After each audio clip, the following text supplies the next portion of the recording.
మూసీ శుభ్రత పేరుతో ప్రతి ఏడాది కోట్లు ఖర్చు చేస్తున్నాం అన్నది అధికారుల మాట.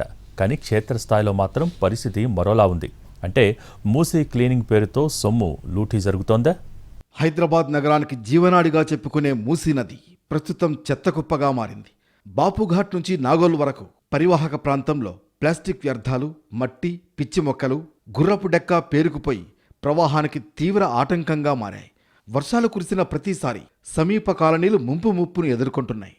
దోమల ఉధృతి, దుర్వాసనతో ఇబ్బందులు పడుతున్న అధికారుల చర్యలు మాత్రం శూన్యం. మూసీ క్లీనింగ్ కోసం ప్రతి సంవత్సరం దాదాపు 14 కోట్ల వరకు టెండర్ల ద్వారా ఖర్చు చేస్తున్నట్లు రికార్డులు చెబుతున్నాయి. ప్రతి 3 కిలోమీటర్ల పరిధికి ఒక టెండర్ పిలుస్తున్నారు. 3 కిలోమీటర్ల లెక్కన 4 నెలల కాల పరిమితితో దాదాపు 39 లక్షలకు కాంట్రాక్టులు కేటాయిస్తున్నారు. కానీ పనులు మాత్రం సాగడం లేదన్నది స్థానికుల ఆరోపణ. మూసీ క్లీనింగ్ పనుల్లో అధికారులు, కాంట్రాక్టర్లు కుమ్మక్కై సొమ్ము పక్కదోవ పట్టిస్తున్నారన్నది ప్రధాన అభియోగం. టెండర్లు పూర్తయ్యాయని, పనులు జరిగాయని బిల్లులు క్లియర్ అవుతున్నప్పటికీ వాస్తవంగా మూసీలో ఒక్క ఇంచు కూడా శుభ్రం కాలేదన్నది లోకల్ టాక్. ఏళ్ల తరబడి ఇలాగే చేస్తూ కోట్లు దిగమింగుతున్నారని ఆగ్రహం వ్యక్తం చేస్తున్నారు. మూసీలో అయితే చెత్త ఉంది కదా, ఆ చెత్తతోని మూసీ చుట్టుపక్క ఉన్న ప్రజలు చాలా బాధపడుతుంది. ఎందుకంటే మూసీలో మొత్తం తొంగ వచ్చి ఆగిపోయి అక్కడనే మొత్తం దోమలు గిట్ట ఎక్కువ అయిపోతుంది. అంటే ఎక్కడ నుంచి చెత్త తీసుకువచ్చి జిహెచ్ఎంసీ బండిలా మూసీలోనే డంప్ చేస్తారు. అంటే ప్రభుత్వం, జిహెచ్ఎంసీ కమిషనర్ మూసీ సంవత్సరంలో 4 సార్లు క్లీన్ చేస్తామని ఒక సమాచారం టీవీలోనే, పేపర్లోనే వస్తూనే ఉంది. అంటే ఆ టీవీలోనే, పేపర్లోనే సైమిత అవుతుంది. గ్రౌండ్ స్థాయిలో అయితే మూసీలా ఎక్కడా కూడా చెత్త ఒక్క ఇంచు కూడా తీయడం జరగలేదు. ఇటీవల కార్వాన్ సర్కిల్లో టెండర్ వ్యవహారం ఈ ఆరోపణలకు మరింత బలం చేకూర్చింది.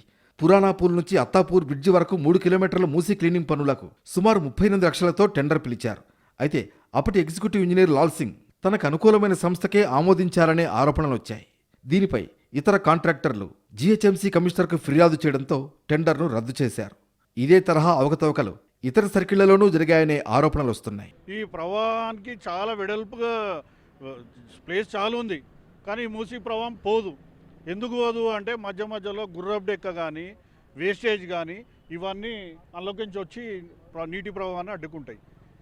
జిహెచ్ఎంసీ ప్రతి సంవత్సరం కూడా సుమారు 20 కోట్ల రూపాయలతోటి ఈ 55 కిలోమీటర్ల పరివాహక ప్రాంతాన్ని క్లీన్ చేయడానికి టెండర్లను పిలుస్తుంది.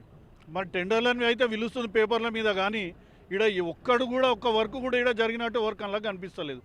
మూసీ పునరుజ్జీవం కోసం ప్రభుత్వం భారీ ప్రణాళికలు అమలు చేస్తోంది.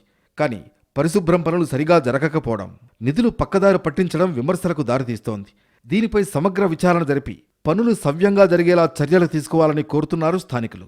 మరి దీనిపై ప్రభుత్వం ఎలా స్పందిస్తుందో చూడాలి.